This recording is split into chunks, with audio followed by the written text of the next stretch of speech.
Satvatikum havamahe kavim kavinamupamashravastavam Jyeshtarajam brahmanam brahmanaspata anashrinvannotibhis sidasadanam Om Mahaganapataye Namaha.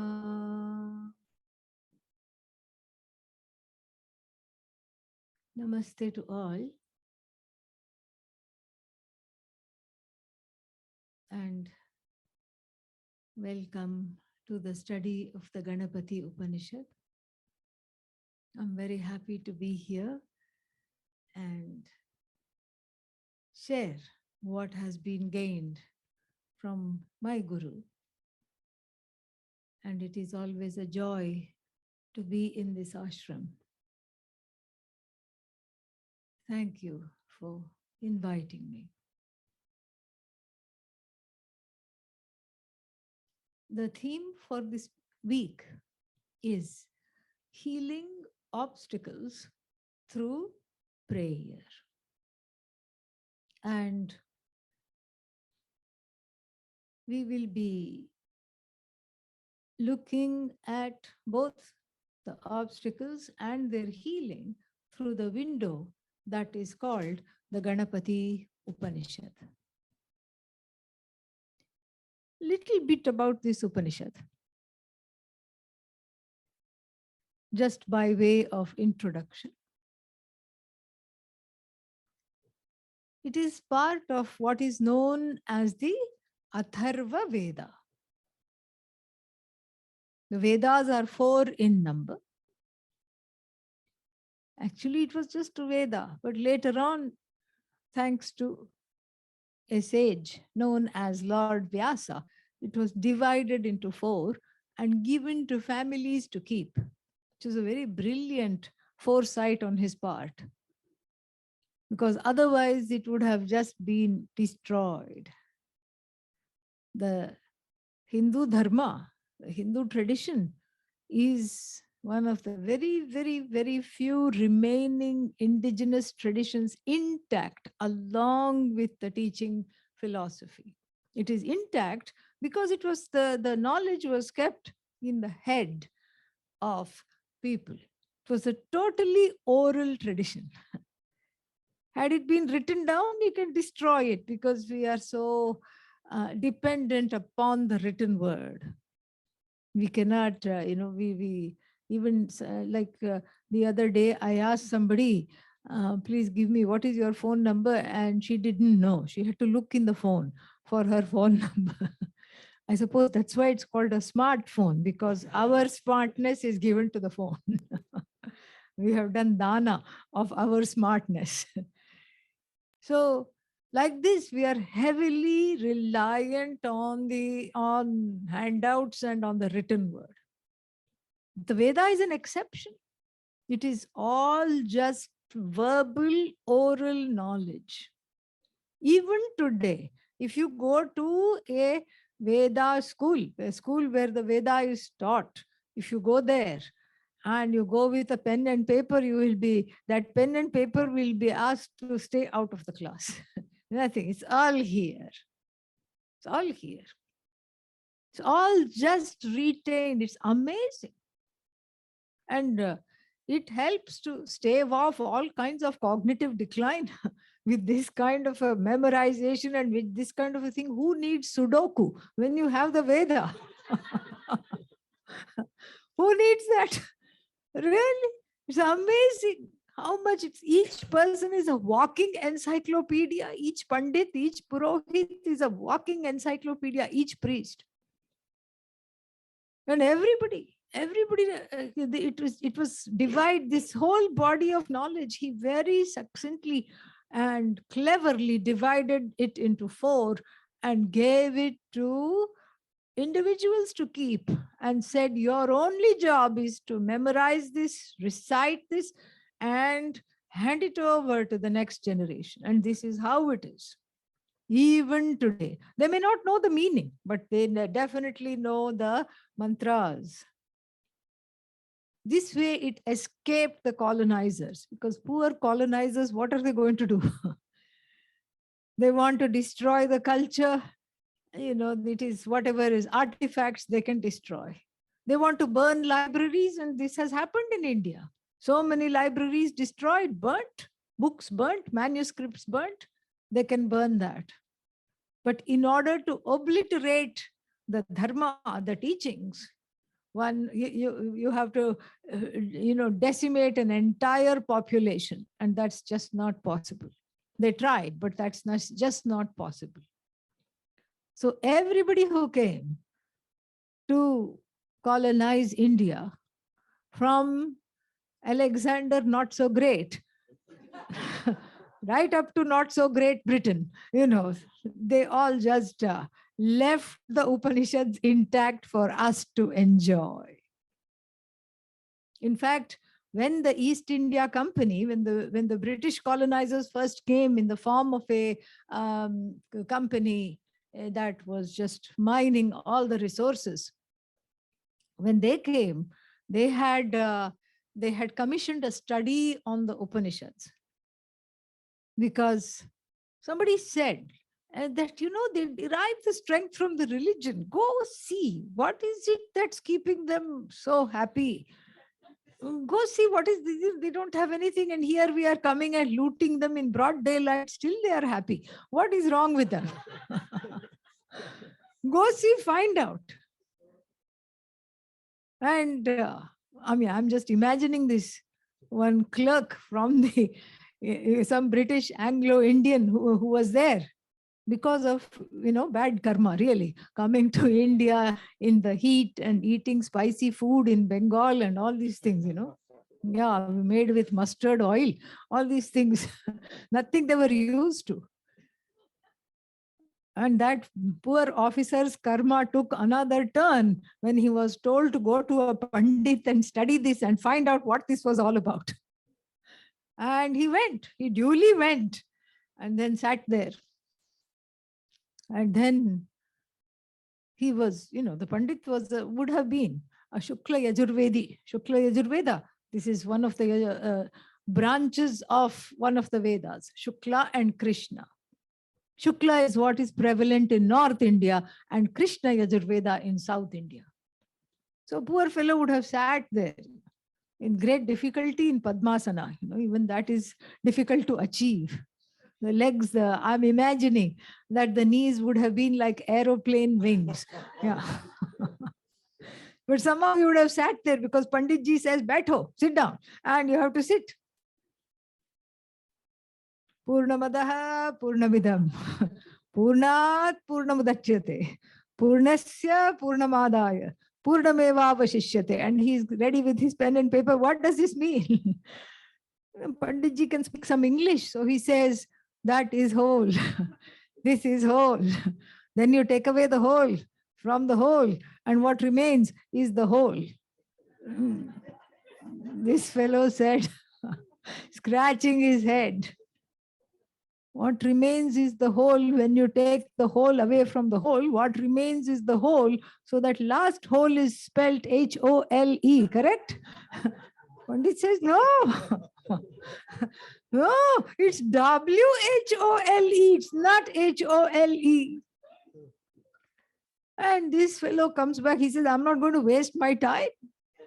He makes a mental note to, have a leg massage after this, because sitting like that, his legs are hurting, back is hurting, everything is hurting.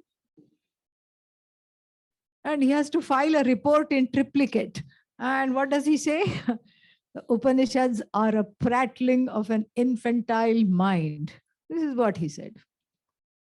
And somebody asked me, aren't you offended that he said that? I said, no, I'm relieved. Why? Because they dismissed it. They said, this is goo goo gaga baby talk. Oh, good for us. It's wonderful. This way they didn't touch it, because who wants anything to do with baby talk? This is for babies, doesn't matter. And so this way, the knowledge was spared. This is something which is our good fortune, our collective good punya, really. Because nowhere you go, in all the indigenous traditions, The teaching tradition is intact. Nowhere you find. You go to Egypt and you want to meet somebody, at least the descendant of somebody who has made the pyramids. And what is this all about? No, nobody is there. Decimated, destroyed. You go to any other place and find out, you go even in America, the Native American tribes are struggling to reconstruct their tradition, glorious as it is. You find everywhere, it's just in tatters. And this way, it is a wonderful legacy and also a great responsibility. A responsibility to assimilate this knowledge, and also a responsibility to help others with whatever this indigenous tradition has to offer. Because the knowledge of the Upanishads, as we will find out, is not because of is not the property of Hindus. Nowhere does it say in the Upanishads, anybody not belonging to this particular tradition is not allowed to study it. No.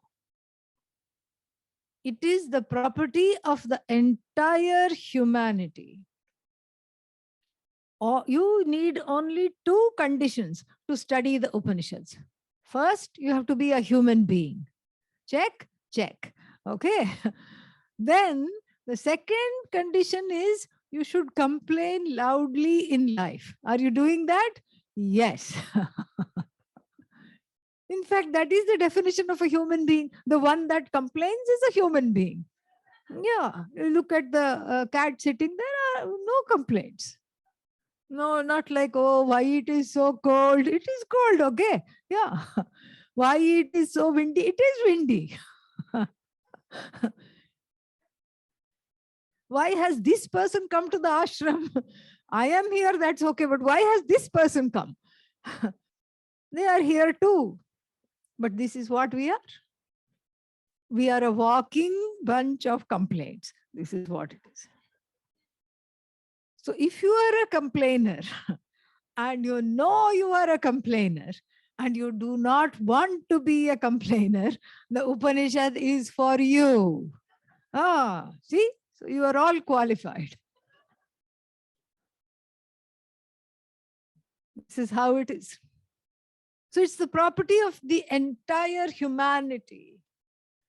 Wherever there is a complex, I don't like myself, that means the Upanishad is the antidote. You need it. It's just like medicinal herbs. Traditional Chinese medicinal herbs, they're not in China, they're all over the world. Ayurvedic herbs. People don't even sometimes know, in Western countries, they don't know how to pronounce Ayurveda. Somebody asked me, do you practice Ayurveda? Because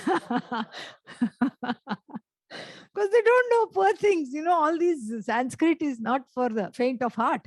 And no, they don't know this. I said, yes, I am Veda, and went away. So even though they don't know how to pronounce it, it is popular. So the herb does not belong to a particular country. The tree does not say, I belong only to here, and whatever I have to give cannot be exported. I have copyrighted my fruits, flowers, and leaves and roots. No. Same thing with knowledge. It goes everywhere, like space. It just is all pervasive. You can't hold it to a particular country. And even though the Western countries try to copyright knowledge, we never did that. We never did that, because how can knowledge belong to anybody? It is for everyone. It is a gift of Ishvara. If it belongs to anybody, it is Bhagavan, it is God, it is Ishvara. Not to anyone in particular. But as it turns out, this was to our detriment because The basmati rice now is called Texmati because it is copyrighted because it was grown in Texas. So now the Indian government is rubbing its eyes and waking up, and they really woke up when somebody wanted to copyright this Adhomukha Shvanasana, when they wanted to copyright the down dog pose. And they argued in the court. If anything, it should belong to the dog because it is because that's where we have learned it from. And so when it came to yoga and other such sacred knowledge, we have to wake up a little bit. But still, the spirit of the teaching is that it is for everyone. It is for everyone who is suffering. And suffering means the one who complains, because only when one is suffering, one is complaining. And so it is for everybody who is suffering. And from what? From a disease. It is called bhava roga in Sanskritam. Bhava comes from the root verb bhu, which means to be. So bhava roga is the disease not of being, but the disease of actually thinking that you are something else rather than what you are. So it is not a disease of being, it's a disease of frantic, whose symptom is frantic becoming. I want to become, and then you can fill in the blanks, ... More famous, more accomplished, more rich, more learned, more tall. You have to wear high heels, that's all. Yeah, it's too late for that. And genetics are against one. More tall, more slim, more this, more that. It's all about more. This is the disease of becoming called bhavaroga. This is the symptom actually.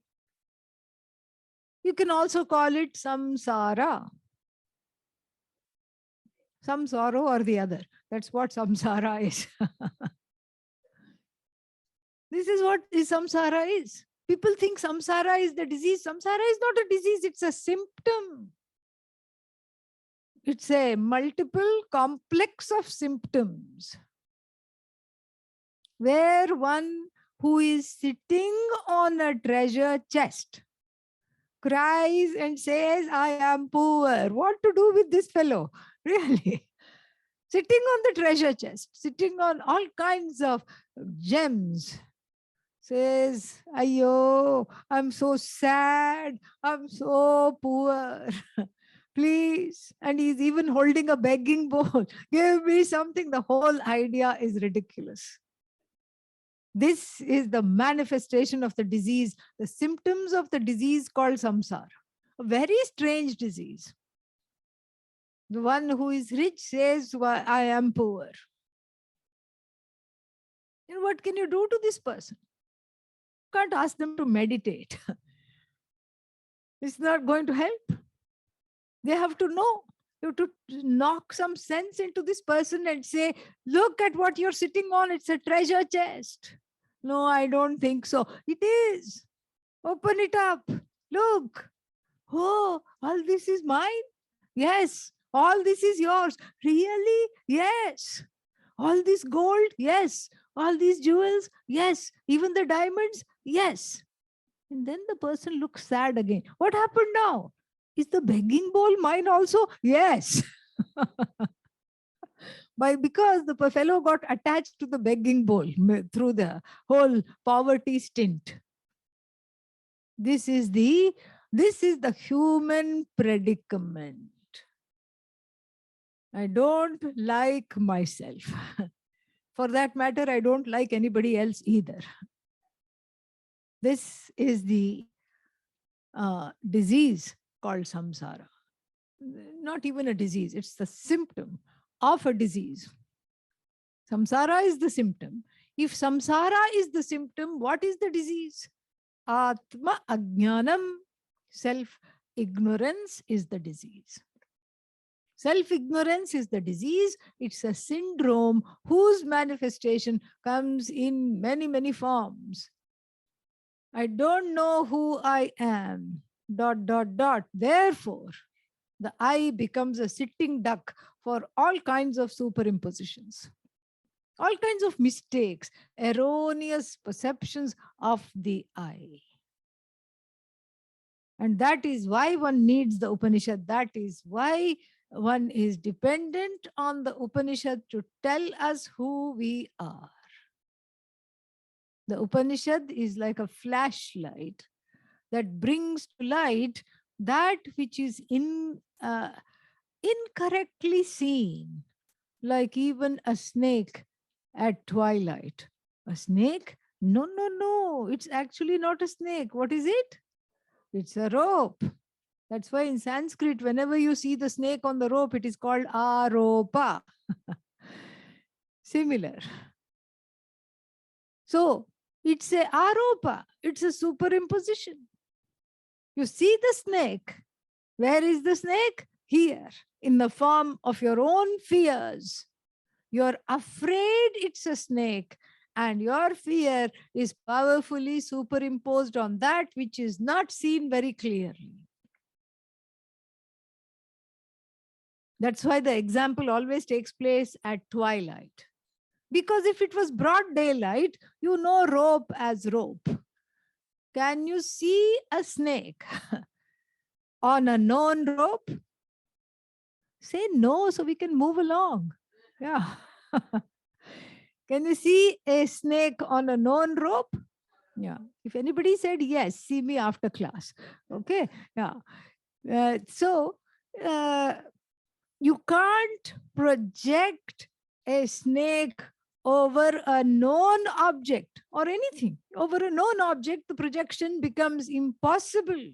Not possible to project a snake over a known rope.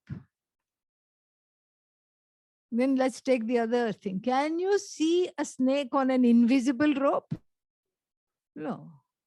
Or a rope in the pitch dark where you cannot see any rope at all. Can you see the snake? No. So this partial cognition is very important. Asti kinchit, there is something there, but I do not know what that thing is. This makes, these are the ingredients for the recipe called Atma Ajnanam. This is what it is. So the projection can happen only over something that is known, but not fully known, not fully understood. The same is the case with the I. Do you know I? Of course I know I. And if I ask the question, are you here? What happens? Yes, after a little silence, the answer comes eventually. Yes, I am here. You didn't have to consult the person sitting next to you. You didn't have to say, am I here or not? Please tell me. The I is not a perception of the mind. In fact, because the I is, the mind becomes an object of whose perception? That is what we have to understand. Some philosopher said, French philosopher said, I think, therefore I am. What was his name? Descartes. That's what happens when you put Descartes before day horse. Okay. Yeah. Yeah. I think, therefore I am means what? So if you don't think, you cease to exist. In sleep, you're not there because you have no thoughts. In samadhi, you're not there because you have no thoughts. In fact, Descartes also, to his credit, understood this fact and reversed himself before he passed away. I am, therefore I think. That I am is constant. It's not a mental perception. It's not a thought. The I thought is there. That's different. I thought is there. But the I is that which recognizes the thoughts, including the I thought. The I is that which is the observer, the sakshi, the witness. And about this witness, all that we know is that it is. The rest of it, we are witless about this witness. We don't know anything. It has to be understood.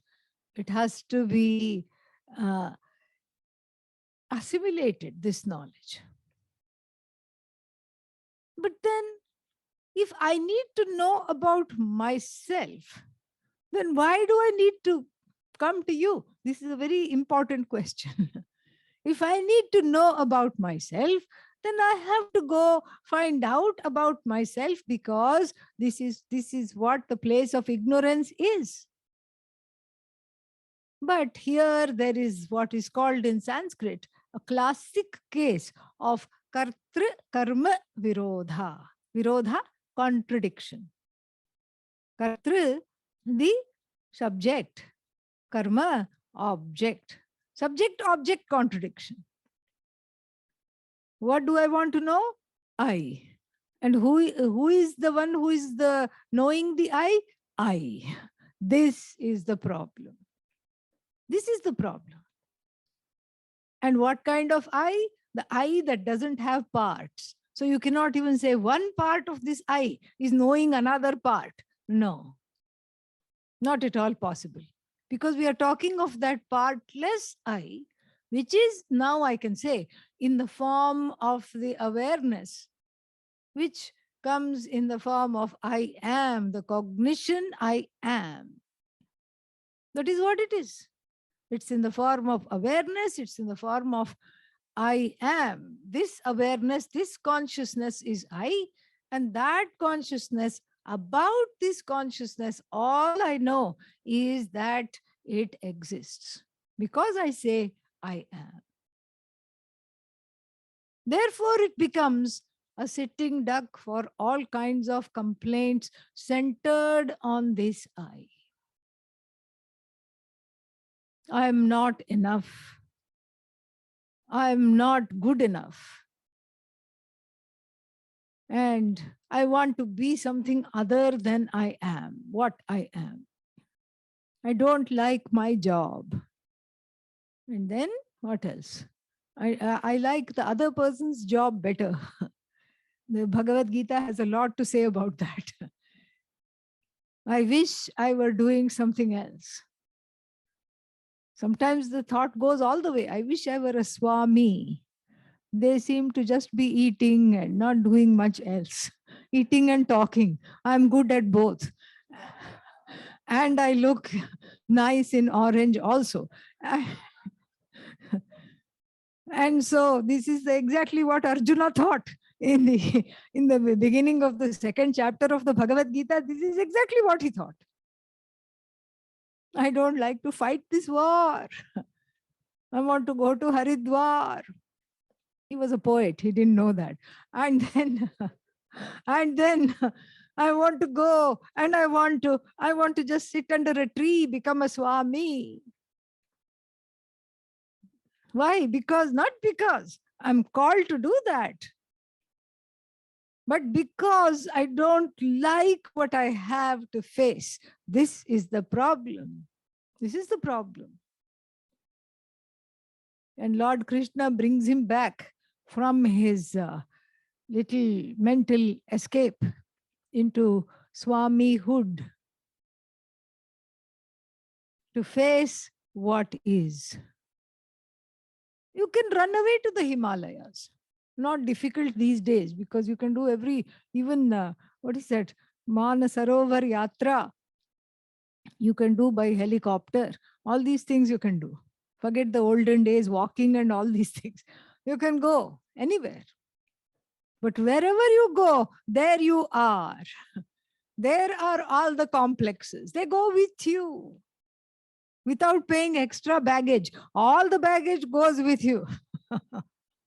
Yeah, airplanes can say $30 first suitcase, $50 second suitcase, $75 third suitcase. But this baggage comes along for free because you don't even know it is there.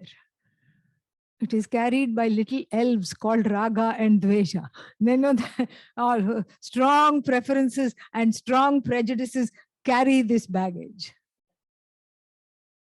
You can go to the Himalayas. In fact, my guru used to tell a story which is very, very nice. And he met, one Swami met him. And one Swami said, he met him in Rishikesh, which is already on the foothills of the Himalayas, practically. Met him in Rishikesh and said, this town is getting developed so fast, so much noise, so much traffic, so much this thing. I'm not able to do sadhana. Oh, Swamiji, send me somewhere else. Find me somewhere else to stay. And because I want to meditate, I want to be quiet. And then Swamiji said, but look at your advanced age. You have arthritis. And here at least you get bhiksha. At least once a day, your food is taken care of. It is not so cold. If you go higher up in the Himalayas, it's very cold. No, Swamiji, send me. I'd rather bear the cold than this noise. So Swamiji made him some arrangement to go to Uttarakashi, cold and quiet place. And then he went there. And Swamiji gave him, talked to somebody he knew in another ashram, Kailas ashram. He went there and stayed there. And then he was back in 1 month. He said, too many visitors, too many visiting Swamis, and all the Swamis want to chat. What has happened to them? They're not quiet anymore. Send me somewhere else. Swamiji said, you're out of your mind. What's wrong with you? Everybody loves to go to Uttarakashi. And why are you complaining? No, send me somewhere else. Then there was some small mutt somewhere. I even forgot the name of it. Somewhere in the mutt didn't even have a board. Mutt means like a small ashram with only one Swami and one disciple. That's how it was. They didn't even have a board. They had an orange flag. That's all. That was the sign that there is some sign of life there. That's all it was. And so he went there. 2 months later, he came back. And my guru, Swami Dayananda ji said, Ayyo, what happened now? I told you it will be too cold. Was it too cold? No. Too many people? No. Then what's the problem? Too many birds. And they keep cheep first thing in the morning. They disturb my meditation. And then Swamiji said, come back to Rishikesh. He agreed. He said, okay. Light had dawned within. You can go. You can go like this, Swami. You can go places. Every 2 months, you can change your house. You can go ashram hopping. There is such a thing. And you can go from one ashram to another. You can go from one country to another. You can go from one house to another. But if you are not at home with yourself, you are not at home anywhere. Nowhere are you at home. And so, therefore, this discontentment of being is what needs to be addressed. One has to learn to be at home with oneself. And what is this oneself? It is simply known by the word Om. Be at home with Om.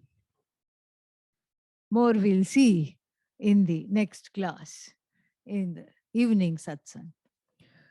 Om Purnamadav Purnamidam Purnat Purnamudachyate Purnasya Purnamadaya Purnamevavashishyate Om Shanti Shanti Shanti Harihi Om Shri Gurubhyo Namaha Harihi Om. Thank you.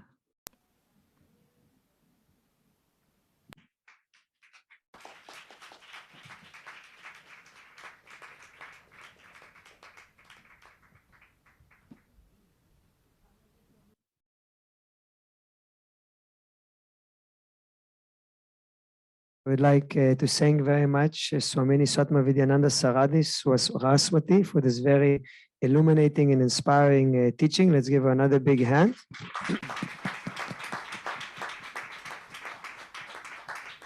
And Swaminiji will be offering workshops every day this week at 12 o'clock here on the Garden platform.